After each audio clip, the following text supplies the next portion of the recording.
내 이놈 감히 천한 머슴놈이 상전 노릇을 하려 드느냐? 억센 발길질에 채여 우물가 차가운 돌바닥에 처박힌 돌쇠의 팔에서 붉은 피가 흘러내렸습니다. 평생을 짐승 취급받으며 살아온 그는 을에 쏟아질 욕설을 기다리며 고개를 떨구었으나 귓가에 들려온 것은 뜻밖의 울음 섞인 존대였습니다. 도련님, 이리 피가 나시는데 얼마나 아프십니까? 그 따뜻한 한마디가 죽어가던 사내의 가슴에 불꽃을 심어 바둑의 걸음이 아닌 든든한 기둥으로 다시 태어나게 만들었습니다. 구독과 좋아요를 눌러주시면 당신의 하루에도 따뜻한 변화가 찾아올 것입니다. 조선 숙종 무렵 충청도 충주 깊은 굴자니 마을에는 최참판이라 불리는 콧대 높은 양반이 살고 있었습니다. 그댁 행랑채 끄트머리, 햇빛 한 줌 제대로 들지 않는 곰팡내 나는 방에는 평생을 남의 집 부지깽이처럼 살아온 머슴 돌쇠가 있었지요. 돌쇠는 본디 부모 얼굴조차 모르고 장터에 버려진 것을 최참판댁 선대 어르신이 거두어 키운 아이였습니다. 나이는 어느덧 부록을 바라보는 40줄에 접어들었으나 그 긴 세월 동안 돌쇠가 가진 것이라곤 달코 다른 무명바지 두어 벌과 주인 눈치 보는 버릇뿐이었습니다. 그는 천성이 소 같아서 입을 꾹 다문 채 그저 시키는 일만 묵묵히 해내곤 했습니다. 남들이 보면 속도 없는 위인이라 혀를 찰지 모르나 그 침묵 속에는 뼛속 깊이 사무친 체념이 또리를 틀고 있었던 겁니다. 어느 늦가을 찬바람이 옷깃을 파고들던 날이었습니다. 마당에서 여느 때처럼 물을 깃던 돌쇠의 귓가에 건너편 행랑 어멈들의 쑥덕거리는 소리가 들려왔습니다. 저기 돌쇠 좀 보게. 나이가 40인데 장가갈 생각은커녕 평생 남의 집 마당만 쓸다 늙어 죽을 팔자인가 보이. 그 말에 옆에 있던 젊은 종놈이 킥킥대며 맞장구를 쳤습니다. 아이고 돌쇠 형님한테 무슨 장가 타령이요. 저 형님은 입이 무거워 색시가 도망갈 유인이지요. 아마 죽어서도 이 집 귀신이 되어 마당이나 쓸고 있을 겁니다.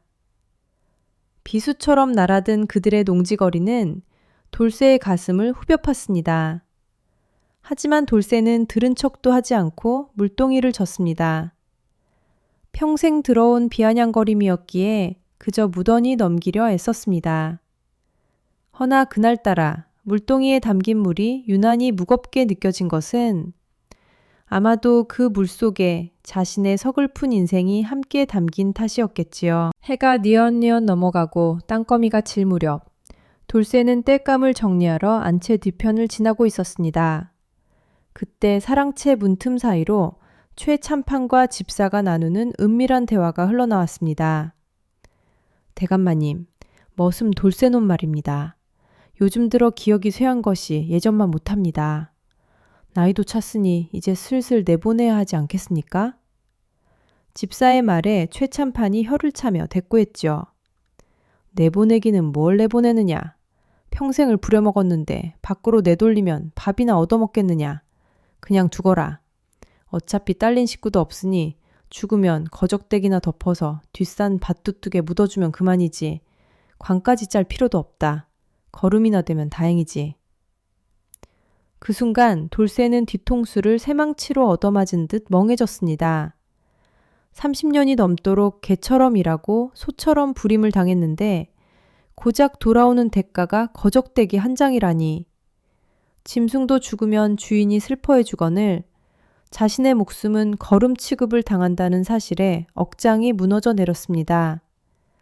가슴 깊은 곳에서 뜨거운 것이 울컥 치밀어 올랐습니다. 그것은 단순히 서러움이 아니었습니다. 그것은 한 인간으로서, 아니 살아있는 생명으로서 거부당한 존재의 비명이었습니다. 돌쇠는 떨리는 손으로 거친 흙벽을 짚으며 생각했습니다. 이 집에서 뼈가 빠지게 일하다 결국 밭둑의 걸음으로 사라질 운명이라면 차라리 단 하루를 살더라도 내 발로 걷고 내 숨으로 살아보자. 남의 집 문지방을 넘나드는 그림자가 아니라 내 이름을 가진 사람으로 살아보자. 그날 밤 모두가 잠든 깊은 새벽이었습니다. 돌쇠는 주섬주섬 짐을 쌌습니다. 짐이라야 낡은 옷가지 몇 벌과 집신 한 켤레, 그리고 평생 모은 쌈짓돈 몇 푼이 전부였습니다. 그는 조심스레 방문을 열고 나왔습니다. 달빛이 교교하게 비치는 마당은 그가 평생 땀 흘려 쓸고 닦던 곳이었습니다. 익숙한 풍경들이 발목을 잡는 듯 했지만 돌쇠는 이를 악물고 대문을 향해 걸음을 옮겼습니다. 삐그덕. 낡은 대문이 둔탁한 소리를 내며 열렸습니다. 그 소리가 마치 돌쇠의 지난 인생과 작별을 고하는 소리처럼 들렸습니다.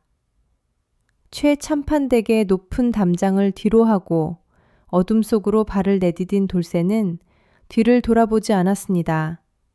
어디로 가야 할지, 무엇을 먹고 살아야 할지 정해진 것은 아무것도 없었습니다. 그저 북쪽으로 아니면 남쪽으로 발길 닿는 대로 갈 작정이었습니다. 밤 공기는 차가웠지만 이상하게도 가슴 한구석에서는 설명할 수 없는 해방감이 피어올랐습니다. 태어나 처음으로 주인의 명령이 아닌 자신의 의지로 걷는 길이었기 때문입니다. 칠흑 같은 어둠 속에서 돌쇠의 눈빛만이 짐승처럼 번득였습니다. 그것은 더 이상 순종적인 머슴의 눈빛이 아니었습니다. 자신의 운명을 개척하려는 늦깎이 사내의 결연한 의지가 담긴 눈빛이었지요. 그렇게 돌쇠는 자신의 이름 석자를 찾기 위한 기약 없는 여정을 시작하게 되었습니다. 최참판댁을 나온 돌쇠는 정처 없이 걷고 또 걸었습니다. 동서남북 분간도 못한 채 그저 발길 닿는 대로 걷기를 사흘 밤낮. 그의 발바닥은 물집이 잡혀 터지고 꼴은 거짓꼴이나 다름없게 되었지요. 어느 장터 어귀에 다다랐을 때였습니다. 다 떨어진 갓을 쓰고 덩실덩실 춤을 추던 한 미친 점쟁이가 돌쇠를 보더니 대뜸 눈을 희번덕거리며 앞을 가로막았습니다. 허허, 찾았어. 1000냥짜리 기둥이 제 발로 걸어오는구나. 돌쇠는 기가 차서 대꾸할 힘도 없이 그저 비켜서려 했습니다. 하나 점쟁이는 끈질기게 돌쇠의 소매를 잡고 늘어졌습니다. 이보게, 자네.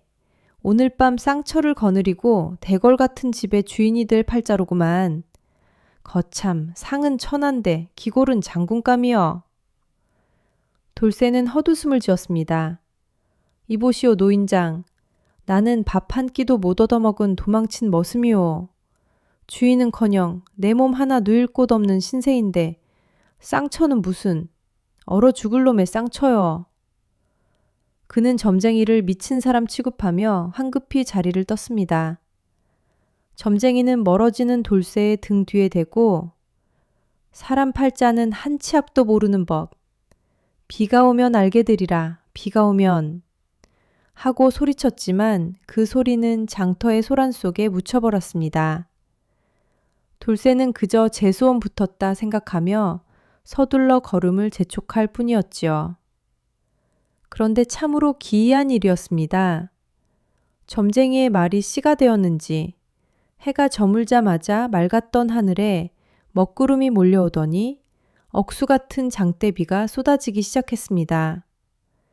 피할 곳 하나 없는 산길에서 돌쇠는 물에 빠진 생쥐꼴이 되어 오들오들 떨며 걸었습니다.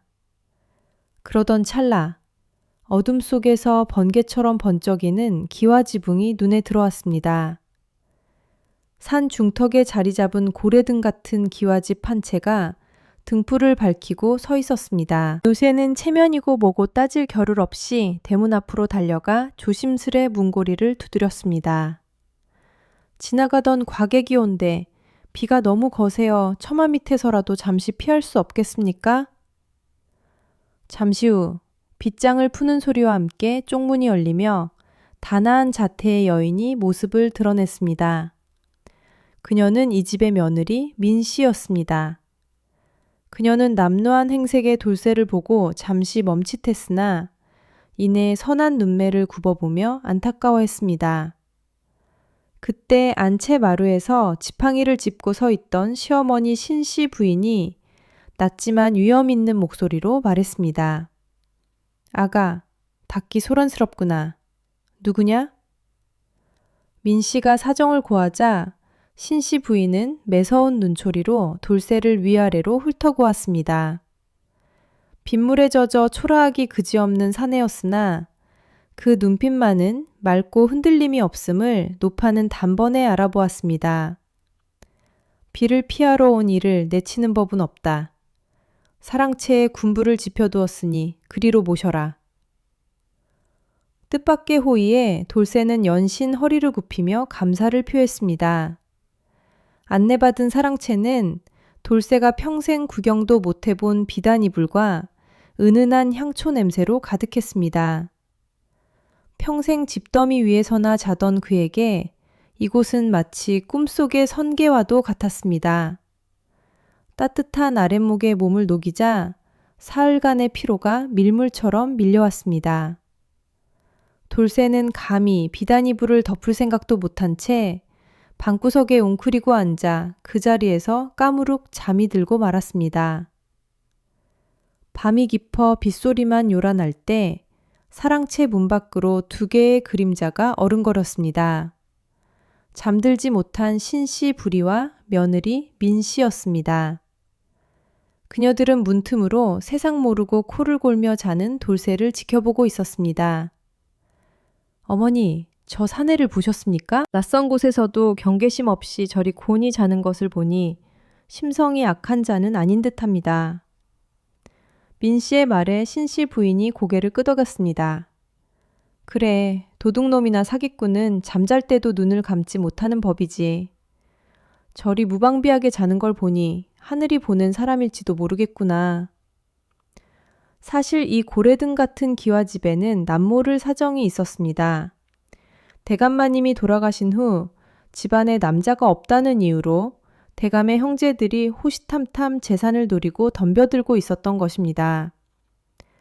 여자들이 지키는 집은 곧 망한 집이라며 며칠 뒤면 사촌 시숙들이 들이닥쳐 집안의 곳간 열쇠를 내놓으라 윽박지를 것이 뻔한 상황이었습니다. 신씨 부인과 민씨는 이 위기를 넘길 방도를 찾느라 밤잠을 설치던 중이었습니다. 신씨 부인은 결단 내린 듯 며느리의 손을 잡았습니다. 아가, 우리에게 필요한 건 허울뿐인 양반이 아니라 이 집 대문을 묵묵히 지켜줄 든든한 말뚝 같은 사내다. 저 사내라면 우리를 배신하지 않고 잠시나마 이 집에 기둥 노릇을 해줄 수 있을 것 같구나. 민씨는 놀란 눈으로 시어머니를 쳐다보았지만 이내 그 뜻을 알아차리고 결연한 표정을 지었습니다. 어머니의 뜻이 그러하시다면 제가 내일 날이 밝는 대로 저분께 간청을 드려보겠습니다. 방 안에서는 돌쇠가 자신의 운명이 어떻게 바뀔지 꿈에도 모른 채 그저 따뜻한 온기에 취해 깊은 잠에 빠져 있었습니다. 점쟁이가 말한 대궐 같은 집과 기둥이 될 팔자라는 예언이 빗줄기를 타고 서서히 현실로 다가오고 있었던 것입니다. 과연 돌쇠는 이 여인들의 위험한 제안을 받아들일까요? 다음 날 아침 첫 딸기 울기도 전에 민씨가 사랑채 문을 두드렸습니다. 돌쇠는 화들짝 놀라 일어났지요.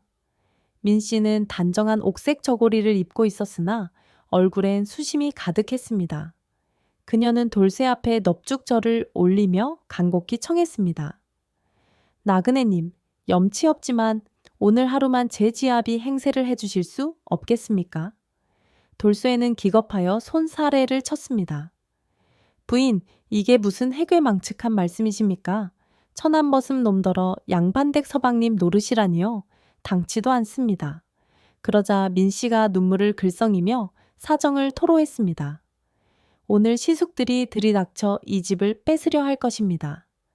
집안에 사내라고는 그림자도 없으니 만만히 보는 것이지요. 그저 마루에 앉아 뒷짐만 지고 계셔 주십시오. 사내가 버티고 있다는 것만 보여주시면 됩니다. 돌쇠는 난감했으나 하룻밤 따뜻하게 재워준 은혜를 모른 척할 수 없어 결국 고개를 끄덕이고 말았습니다. 해가 중천에 뜰 무렵 과연 대문 밖이 소란스러워지더니 험상궂은 사내들이 종들을 거느리고 들이닥쳤습니다. 대감의 사촌 동생인 둘째 시숙이 앞장서서 고래고래 소리를 질렀습니다. 안주인은 나오너라. 과부 둘이 사는 집에 무슨 재산 관리를 한다고 문을 걸어 잠가? 오늘부로 이 집 문서는 우리 문중에서 관리하겠다. 마당에 먼지가 풀썩이며 살기등등한 기운이 감돌았습니다.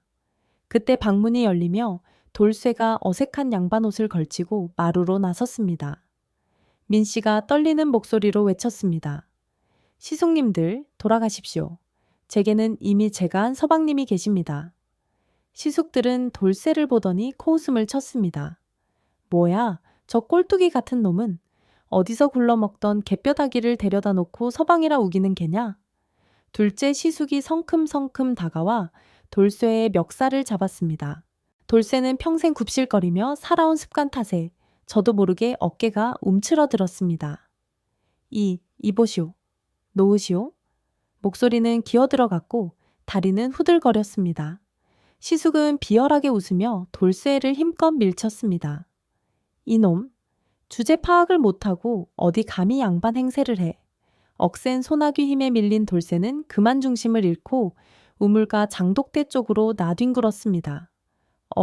소리와 함께 그의 팔꿈치가 날카로운 돌모서리에 세게 부딪혔고 붉은 선혈이 옷소매를 적시기 시작했습니다. 시숙들은 배를 잡고 웃어대며 조롱했습니다. 꼴 좋다. 기둥 서방이라더니 썩은 집단보다 못하구나. 저런 놈을 믿고 버티다니 쯧쯧.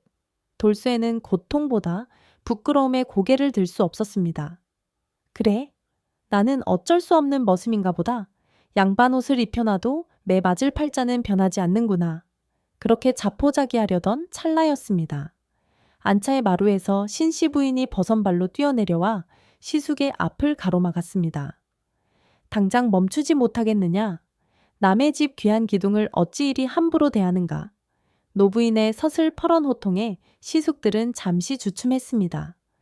뒤이어 민씨가 달려와 쓰러진 돌쇠를 부축했습니다. 그녀는 피 묻은 돌쇠의 팔을 자신의 비단 치마폭으로 감싸며 울먹였습니다. 도련님, 괜찮으십니까?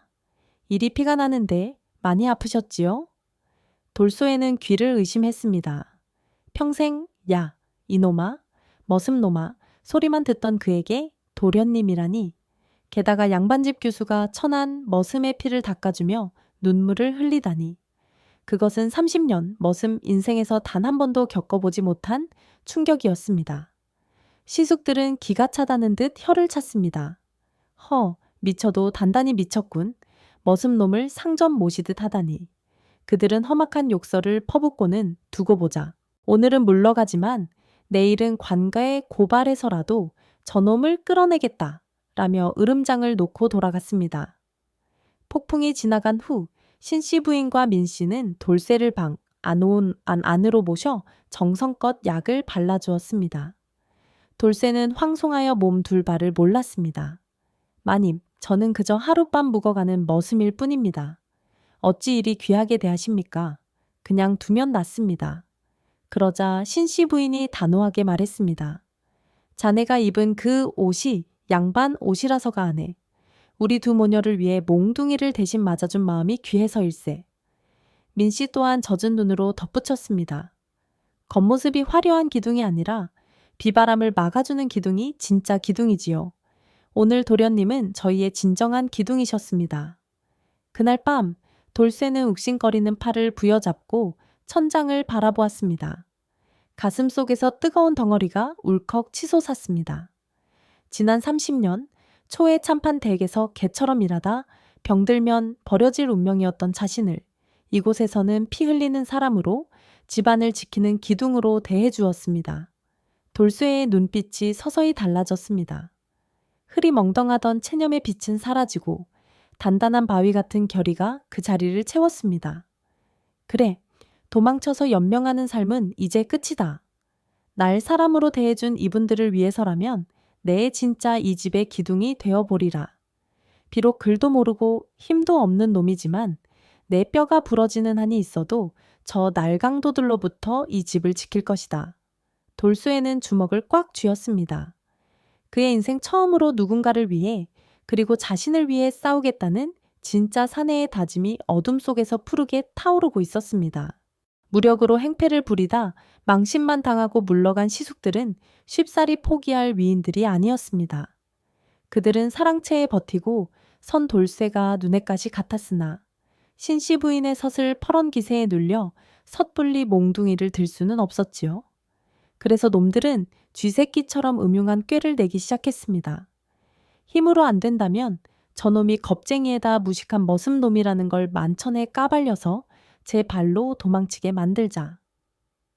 그들은 돌쇠를 집에서 쫓아낼 구실을 만들기 위해 치졸한 함정을 파기 시작했습니다. 사흘 뒤 달빛조차 구름에 가려 칠흑같이 어두운 밤이었습니다. 고요하던 기와지붕 위에서 덜그럭 덜그럭 하는 수상한 기척이 들려왔습니다. 안채에 있던 민씨가 사색이 되어 소리쳤습니다. 도둑이야. 지붕 위에 도둑이 들었다. 이 소라는 사실 시숙들이 꾸민 자작극이었습니다. 날쌘 종놈 하나를 자객으로 위장시켜 지붕에 올린 뒤 돌쇠가 겁을 먹고 숨거나 도망치면 그 꼴을 비웃으며 내쫓을 심산이었지요. 담장 넘어 숨어서 이 광경을 지켜보던 시숙들은 킬킬거리며 속삭였습니다. 두고 봐라. 저 머슴놈 오금이 저려 이불 속에서 나오지도 못할 게다. 그러나 그들의 예상은 보기 좋게 빗나갔습니다. 사랑채 문이 벌컥 열리더니 돌쇠가 튀어나왔습니다. 아직 다친 팔에 붕대를 감은 채였으나 그의 눈빛은 어둠 속에서도 형형하게 빛나고 있었습니다. 어떤 놈이 감히 과부댁 지붕을 밟느냐? 돌쇠는 망설임 없이 사다리를 타고 지붕 위로 성큼성큼 올라갔습니다. 민씨가 위험하다며 말렸으나 돌쇠의 귀에는 들리지 않았습니다. 지붕 위에 올라선 돌쇠는 기와장을 밟고 도망치려던 괴한의 발목을 낚아챘습니다. 어딜 도망가? 묵직한 악력에 잡힌 괴한은 중심을 잃고 기와 위에 널브러졌습니다. 돌쇠는 괴한의 복면을 확 벗겨냈습니다. 달빛 아래 드러난 얼굴을 본 돌쇠는 헛웃음을 지었습니다. 아니, 자네는 저 건너 마을 둘째 시숙댁 마당소애가 아닌가? 정체가 들통난 마당소애는 사시나무 떨듯 떨며 살려달라 빌었습니다. 돌쇠는 놈을 관에범에 넘기는 대신 담장 너머를 향해 큰 소리로 외쳤습니다. 시숙 어르신들, 대개 종놈이 밥마시를 잘못 나왔나 봅니다. 다리 몽둥이를 분질러 보내려다 제 주인을 닮아 길을 잃은 듯하여 그냥 보내드리니 데려가십시오. 숨어서 지켜보던 시숙들은 얼굴이 홍당무가 되어 쥐구멍을 찾듯 달아나 버렸습니다. 지략이 실패로 돌아가자 독이 오른 시숙들은 다음날 아침 더 교묘한 수법을 들고 찾아왔습니다. 이번에는 마디 시숙이 누런 서류 봉투를 들고 점잔을 빼며 들어왔습니다. 허허험, 지난 밤일은 종놈이 실성을 해서 버린 일인이 있게나. 오늘은 중대한 일을 의논하러 왔네. 그는 돌쇠 앞에 서류 한 장을 들이밀었습니다. 이것은 조상님 묘토를 관리하기 위해 관에 제출할 문서일세. 자네가 이 집 기둥이라 하니 대표로 여기에 수결 서명을 하게 도장만 찍으면 되는 걸세. 하지만 그것은 명백한 사기였습니다. 그 문서는 묘토 관리가 아니라 집과 논밭의 소유권을 시숙들에게 넘긴다는 양도각서였던 것입니다. 그들은 돌쇠가 까막눈이라는 점을 이용해 내용을 모르는 그에게 도장을 찍게 하여 집을 통째로 삼키려는 속셈이었습니다. 민씨가 불안한 눈빛으로 문서를 살피려 하자 시숙이 문서를 확 채가며 비웃었습니다. 아녀자가 뭘 한다고 나서느냐?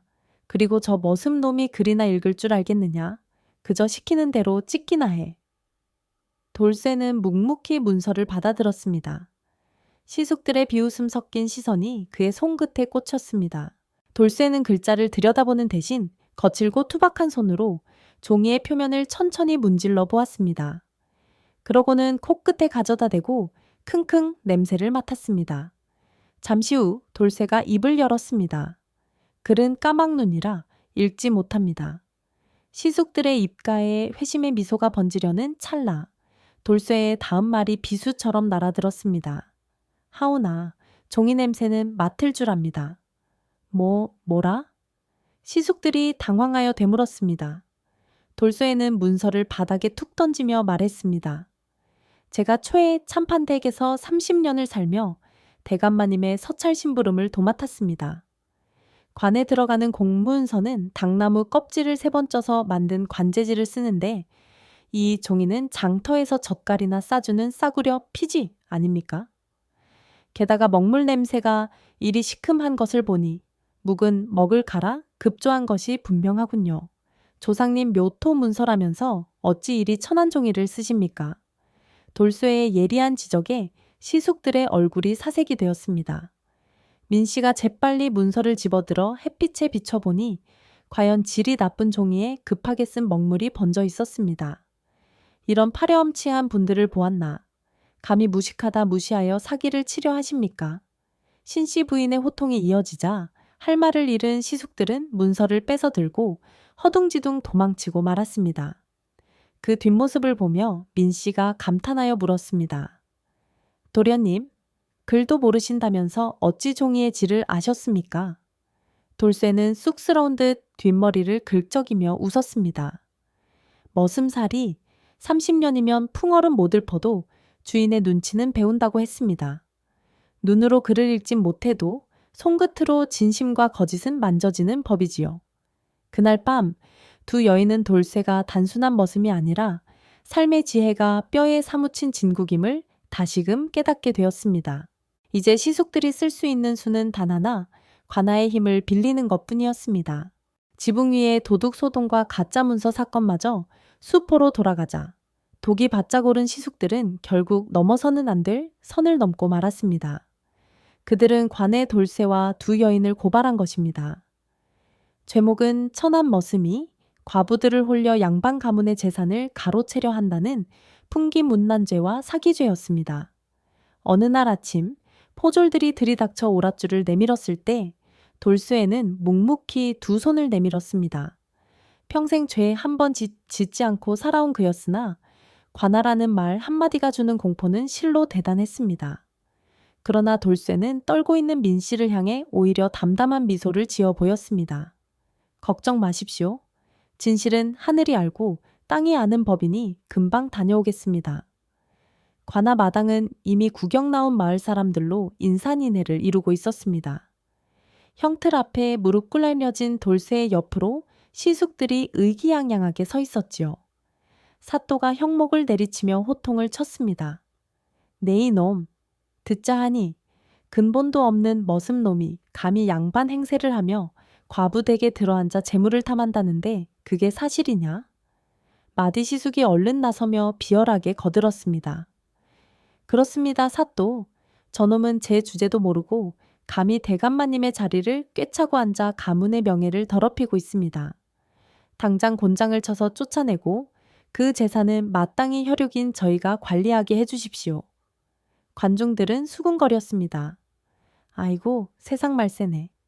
머슴이 기둥서방이라니. 비난의 화살이 돌쇠의 등에 꽂히는 듯 했습니다. 돌쇠는 고개를 숙인 채 아무 말도 하지 못했습니다.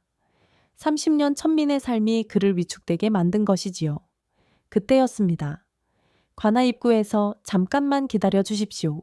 하는 외침과 함께 신씨 부인과 민씨가 하얀 소복을 입고 걸어 들어왔습니다. 그녀들은 돌쇠 옆에 나란히 무릎을 꿇었습니다. 신씨 부인이 떨리지만 강단 있는 목소리로 말했습니다. 사또, 이 사람은 죄가 없습니다. 저희 모녀가 간청하여 모셔온 분입니다. 사또가 눈썹을 꿈틀거리며 물었습니다. 양반집 안주인이 천한 사내를 모셔왔다. 그게 무슨 해괴한 소리냐? 그러자 민씨가 고개를 들고 또렷하게 답했습니다. 저희 집에는 재산을 노리는 늑대들이 득실거렸습니다. 남편도 없고 아들도 없는 저희를 지켜준 것은 피 섞인 친척들이 아니라 바로 여기 있는 이분이었습니다. 저희는 이분께 서방 노릇을 시킨 적이 없습니다. 다만 쓰러져가는 집을 받쳐줄 기둥이 되어달라 청했을 뿐입니다. 장내가 술렁거렸습니다. 그때까지 침묵하던 돌쇠가 천천히 입을 열었습니다. 그의 목소리는 투박했지만 그 울림은 관아의 담장을 넘을 만큼 묵직했습니다. 사또, 저는 태어나 글 한자 배운 적 없는 무식한 놈입니다. 허나 짐승도 은혜를 입으면 주인을 지키는 법입니다. 평생 머슴으로 살며 매질과 멸시만 받던 제게 처음으로 사람 대접을 해준 분들이 저 두 분입니다. 저는 재산도 양반족보도 탐나지 않습니다. 다만 돌쇠는 잠시 숨을 고르더니 시숙들을 노려보며 소리쳤습니다. 저 늑대 같은 자들에게서 이분들을 지키지 못한다면 저는 살아서도 죽은 목숨이나 다름없습니다. 제가 선택한 것은 남의 집 재물이 아니라 사람으로서의 도리였습니다.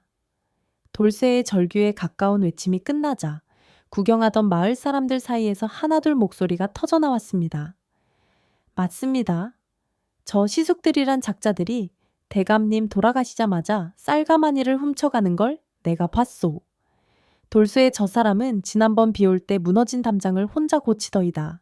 진짜 주인보다 더 주인 같은 사람이오. 여기저기서 시숙들의 횡포를 고발하고 돌쇠를 옹호하는 증언이 빗발쳤습니다. 여론이 순식간에 뒤집히자 시숙들의 얼굴은 하얗게 질려갔습니다. 사또는 지그시 눈을 감고 생각에 잠겼다가 이내 판결을 내렸습니다. 듣거라. 집을 지키는 것은 족보에 적힌 이름이 아니라 그 집을 위하는 마음이다. 피를 나눈 친척은 재산을 탐하여 도둑질을 일삼았으나 피 한 방울 섞이지 않은 남은 몸을 던져 집을 지켰으니 누가 진짜 이 집의 기둥이겠느냐. 사또의 추상 같은 호령이 떨어졌습니다. 여봐라. 무고한 일을 모함하고 탐욕을 부린 저자들을 매우 쳐라. 그리고 돌쇠는 무죄이니 당장 풀어주도록 하라. 으악, 살려주십시오. 시숙들이 곤장을 맞으며 비명을 지르는 동안 돌쇠는 포승줄에서 풀려났습니다. 민씨와 신씨 부인이 눈물을 흘리며 돌쇠의 손을 잡았습니다. 고맙습니다. 정말 고맙습니다. 돌쇠는 퉁퉁 부은 손으로 멋쩍게 눈물을 훔쳤습니다. 관할을 나서는 그들의 등 뒤로 마을 사람들의 박수 소리가 쏟아졌습니다. 그것은 단순한 승리가 아니었습니다. 신분과 핏줄을 넘어 진심이 가짜를 이긴 통쾌한 한판 승이었습니다.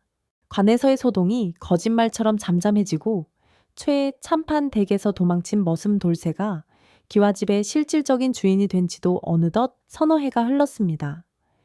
비온 뒤에 땅이 굳는다고 했던가요? 시숙들이 썰물처럼 빠져나간 자리에 평화가 찾아오자 돌쇠는 비로소 그 집의 진정한 기둥으로 뿌리를 내리기 시작했습니다. 그는 더 이상 쭈뼛거리는 가짜 서방이 아니었습니다. 봄이면 마당에 매화나무 가지를 쳐내고 여름이면 장마철 물기를 트고 가을이면 곳간에 쌀가마니를 차곡차곡 쌓아 올리는 그 누구보다 든든하고 부지런한 사내였습니다. 마을 사람들도 이제는 그를 돌쇠놈이라 부르지 않고 김서방이라 부르며 허리를 숙여 인사했지요. 신부는 천했으나 그가 보여준 기계와 성실함이 양반의 갓보다 더 빛난다는 것을 모두가 알게 된 까닭입니다. 민씨는 안채에서 알뜰살뜰 살림을 꾸리고 돌쇠에는 사랑채와 밭가치를 도맡으니 기울어가던 집안은 예전 대감마님 시절보다 더 윤택해졌습니다. 그러나 세월은 사람을 기다려주지 않는 법, 집안의 큰 어른이신 신씨 부인의 기력이 눈에 띄게 쇠해지기 시작했습니다. 가을 바람이 문풍지를 떨게 하던 어느 날 밤, 신씨 부인은 직감적으로 자신의 시간이 얼마 남지 않았음을 깨달았습니다. 노부인은 가쁜 숨을 몰아쉬며 이 며느리와 돌쇠를 머리맡으로 불렀습니다. 방 안에는 은은한 양냄새와 함께 이별의 정적이 감돌았습니다. 신씨 부인은 메마른 손을 들어 돌쇠의 거친 손을 잡았습니다. 자네, 내 말을 똑똑히 듣게나. 돌쇠가 눈시울을 붉히며 고개를 숙였습니다. 예, 마님. 말씀하십시오. 신씨 부인은 힘겹지만 단호한 목소리로 말했습니다. 자네는 이제 이 집의 머슴도 아니고 잠시 머물다 가는 나그네도 아닐세. 내가 눈을 감으면 이 집의 대들 보는 자네가 져야 하네. 그리고는 며느리 민씨의 손을 끌어와 돌쇠의 손 위에 포개어 얹었습니다. 이 아이는 내 며느리이기 이전에 내 딸과 같은 아이라네. 과부라는 멍에를 쓰고 평생 외롭게 살게 할 순 없어. 부디 자네가 이 아이의 진짜 지아비가 되어 평생 눈물 흘리지 않게 지켜주게. 이것이 내 마지막 소원일세. 그것은 파격적인 유언이었습니다. 양반과 과부와 머슴의 혼인이라니 세상의 법도에 어긋나는 일이었으나 신씨 부인은 껍데기뿐인 법도보다 사람의 진심을 택한 것입니다. 돌쇠와 민씨는 서로를 바라보며 하염없이 눈물을 흘렸습니다. 마님, 부족한 저를 사람으로 만들어 주셨는데 어찌 그 은혜를 다 갚으라 하십니까? 제 목숨이 다하는 날까지 부인을 지키겠습니다. 돌쇠의 맹세에 신씨 부인은 비로소 편안한 미소를 지으며 스르르 눈을 감았습니다. 마치 고목이 마지막 잎새를 떨구고 겨울잠에 들듯 그렇게 평온한 임종이었습니다. 장례를 치르고 이듬해 봄, 돌쇠와 민씨는 조촐하게 혼례를 올렸습니다. 화려한 잔치는 없었으나 두 사람의 눈빛만은 그 어떤 보석보다 반짝였습니다. 그리고 얼마 지나지 않아 고래등 같은 기와집에는 갓난아기의 힘찬 울음소리가 울려 퍼졌습니다.